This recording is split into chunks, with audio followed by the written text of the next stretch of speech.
La forêt gelée n'avait jamais été un endroit pour les enfants égarés. Pourtant, ce matin d'hiver brutal, une petite fille avançait entre les pins gigantesques, son souffle tremblant dans l'air glacé. Elle n'explorait pas pour s'amuser, ni pour une aventure innocente. Elle suivait un son faible, brisé, chargé de douleur, porté à travers le silence blanc et immobile. Un gémissement, puis un autre. Elle s'enfonça plus profondément dans les bois, essuyant le givre sur ses cils, son cœur s'accélérant sans qu'elle comprenne pourquoi. À chaque pas, le monde devenait plus silencieux, comme si la forêt elle-même retenait son souffle. Et puis elle se figea. Son cri resta coincé dans sa gorge. Suspendus contre les arbres, solidement attachés avec de grosses cordes, se trouvaient 15 bergers allemands. Ils étaient maintenus debout, leurs pattes entravées, leurs coussinets frôlant à peine la neige. Leurs yeux, grands, vitreux, terrifiés, la suivaient tandis qu'elle restait figée. Ils n'étaient pas morts, mais ils en étaient proches. Ses petites mains tremblaient tandis qu'elle s'approchait. « Ça va, je vais vous aider », murmura-t-elle. Elle ne savait pas encore que la vérité derrière ces animaux allait bouleverser tous les sauveteurs qui arriveraient plus tard. Avant de continuer, n'oubliez pas de liker, partager et vous abonner. Et dites-moi, de quel pays nous regardez-vous? J'adore voir jusqu'où voyagent ces histoires. La forêt hivernale reposait dans un silence épais, recouverte d'une couche de neige qui étouffait chaque son. De gros flocons tombaient lentement du ciel, se posant sur les épaules d'une petite fille vêtue d'une robe d'hiver rose, tandis qu'elle errait entre les troncs immenses. Ses petites bottes laissaient de délicates empreintes dans la neige, chaque pas prudent, guidé par quelque chose qu'elle ne savait pas nommer. Elle n'aurait pas dû être là, seule. Mais elle avait entendu quelque chose. Un cri faible, tremblant, porté par le vent glacé. Elle s'arrêta, les yeux grands ouverts, son souffle formant un nuage devant son visage. Le bruit retentit encore, faible, hésitant, presque comme des pleurs. Pas humain, mais pas loin. « Bonjour » appela-t-elle doucement, la voix tremblante. Aucune réponse. Juste le son, plus fort cette fois. Elle avança vers lui, se faufilant entre les arbres couverts de givre. Plus elle s'enfonçait, plus l'air devenait glacial, comme si la forêt voulait qu'elle fasse demi-tour. Mais la curiosité, et quelque chose de plus profond, la poussait en avant. C'est alors qu'elle les vit, de grandes empreintes, nombreuses, menant vers une clairière d'où les gémissements semblaient éclater de toutes parts. Son cœur battait à tout rompre. Le vent se tut. Quelque chose l'attendait, quelque chose qu'elle n'aurait jamais dû voir. Elle entra dans la clairière, et l'air se coupa dans sa poitrine. Ses poings se serrèrent. Des larmes lui montèrent aux yeux. Car là, étalé sur toute la clairière, se trouvait l'impossible. 15 bergers allemands attachés debout aux arbres, leurs corps massifs si serrés par les cordes que leurs poils en étaient enfoncés. Certains tremblaient violemment sous le froid, leurs pattes pendantes. D'autres émettaient de petits gémissements étranglés, aussitôt avalés par l'air glacé. Ils étaient vivants. À peine. Leurs oreilles tressaillirent lorsqu'ils la remarquèrent, leurs yeux brillants de peur, suppliant silencieusement de l'aide. La petite fille s'approcha. « Ça va » chuchota-t-elle. « Je suis là. » Un chien tenta d'aboyer, mais seul un souffle brut s'échappa. Un autre se débattit faiblement, faisant tomber la neige des branches au-dessus d'eux. « Qui a fait ça » murmura-t-elle. « Pourquoi quelqu'un ferait ça ?» Une rafale glacée traversa la clairière, faisant gémir les cordes. Les larmes lui brouillèrent la vue. Elle devait chercher de l'aide vite. Elle se retourna et se mit à courir, trébuchant dans la neige, criant à l'aide. Sa voix résonna entre les arbres jusqu'à ce qu'un cri lointain lui réponde enfin. Quelques instants plus tard, 2 randonneurs accoururent, alarmés et essoufflés. « Tu es blessé » demanda l'un d'eux. Elle secoua vigoureusement la tête et pointa du doigt derrière elle. Des chiens. Beaucoup de chiens. Attachés aux arbres.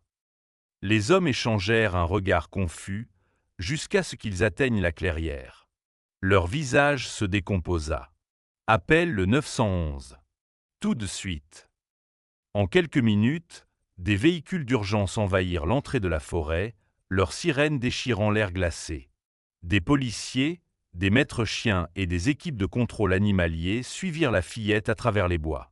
Et lorsqu'ils arrivèrent dans la clairière, même les agents les plus expérimentés s'immobilisèrent. « Qui pourrait faire ça ?» murmura l'un d'eux. Un autre examina une corde. Ces nœuds, ils sont délibérés. Précis. Les chiens n'avaient pas été attachés au hasard. Ils étaient positionnés méthodiquement, obligés de rester debout, incapables de s'asseoir ou de s'allonger. Un maître chien toucha doucement un berger allemand tremblant. Ils sont là depuis des heures, peut-être plus. Quand les sauveteurs coupèrent les cordes, plusieurs chiens s'effondrèrent dans la neige, leurs pattes trop engourdies pour les soutenir. Pourtant, beaucoup d'entre eux regardaient au-delà des policiers, vers la petite fille, comme s'ils comprenaient que c'était elle qui les avait sauvés. Pendant que les chiens étaient libérés, l'officier Daniels, maître chien chevronné, inspectait les environs. Quelque chose n'allait pas. C'était trop planifié, trop organisé. C'est alors qu'il repéra quelque chose à moitié enfoui dans la neige, de grandes traces de bottes. Profondes. Celui qui était passé par là n'était pas petit et ne semblait pas pressé. Puis il vit des marques de traînées, de longues lignes où des cordes lourdes avaient été tirées. La petite fille tira sur sa manche. « J'ai vu quelqu'un » chuchota-t-elle. Daniels se mit à sa hauteur. « Que as-tu vu, ma puce ?» Elle pointa un groupe d'arbres. Avant de trouver les chiens, il y avait un homme grand. Il avait un gros sac. Je croyais qu'il faisait du camping. Le pouls de Daniels s'accéléra. Il s'avança, puis se figea. D'étranges gravures recouvraient l'écorce. Des symboles, des cercles, des lignes, comme des indications codées ou des avertissements. « Monsieur » appela un agent. « Vous devriez voir ça. » Un morceau de tissu déchiré reposait sur une souche, couvert de fibres identiques aux cordes qui attachaient les chiens. Plus loin, des traces de pneus s'enfonçaient plus profondément dans la forêt. Quelqu'un avait amené les chiens ici et comptait revenir. Daniels s'agenouilla près des traces, le froid lui mordant la peau. « Ce ne sont pas des traces de voiture normale, » murmura-t-il. Un véhicule lourd. Probablement une camionnette. Derrière lui, les bergers allemands secourus se blottissaient, tremblants, les yeux tournés vers la forêt sombre, attendant. Puis la radio grésilla. « Daniels, vous voudrez entendre ça », dit un détective. La corde correspond au matériel utilisé dans des réseaux d'entraînement illégaux. Le souffle de Daniels se coupa. Pas des combats clandestins. Pas de la contrebande. Quelque chose de pire. Il se rappela les symboles gravés, des marqueurs utilisés par des groupes clandestins pour signaler des zones de dépôt. Tout s'imbriqua soudain. Quelqu'un rassemblait des bergers allemands, une race forte, facile à entraîner, et les laissait ici temporairement. Ils n'étaient pas destinés à mourir. Ils étaient en attente. Prepares. Prêts pour un trafic militaire illégal, vendus en secret, entraînés pour des opérations violentes, expédiés à l'étranger. Ils n'étaient pas attachés pour souffrir. Ils étaient attachés pour attendre. Un acheteur. Daniels observa les 15 chiens tremblants, la peur lui serrant la poitrine. La petite fille n'avait pas seulement trouvé des animaux en danger. Elle était tombée sur une opération criminelle, et les responsables étaient toujours dans la nature. Les sauveteurs enveloppèrent les chiens dans des couvertures chaudes, leurs gémissements se transformant en soupirs de soulagement.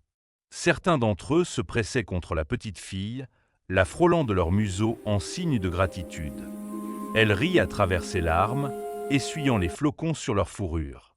L'officier Daniels s'approcha et s'agenouilla près d'elle. « Ce que tu as fait aujourd'hui est extraordinaire, » dit-il doucement. « Même des adultes n'auraient pas eu ton courage. » Elle baissa timidement les yeux.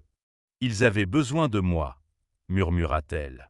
Ses parents arrivèrent quelques instants plus tard, courant à travers la neige pour la serrer contre eux, submergés de soulagement.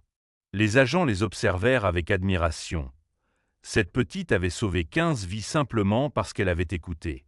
Bientôt, les bergers allemands furent chargés dans des véhicules chauffés, direction vétérinaire et refuge où il serait enfin en sécurité. Des journalistes affluèrent, les caméras clignotant, mais la fillette garda la main de Daniels fermement dans la sienne. Il Surit. Ces chiens sont en vie grâce à toi. Tu es leur petite héroïne. Elle jeta un dernier regard au chien, les yeux brillants. Non, chuchota-t-elle. Ils sont à moi. Et dans cette forêt glacée, le courage d'un enfant démantela un réseau criminel caché et sauva 15 âmes.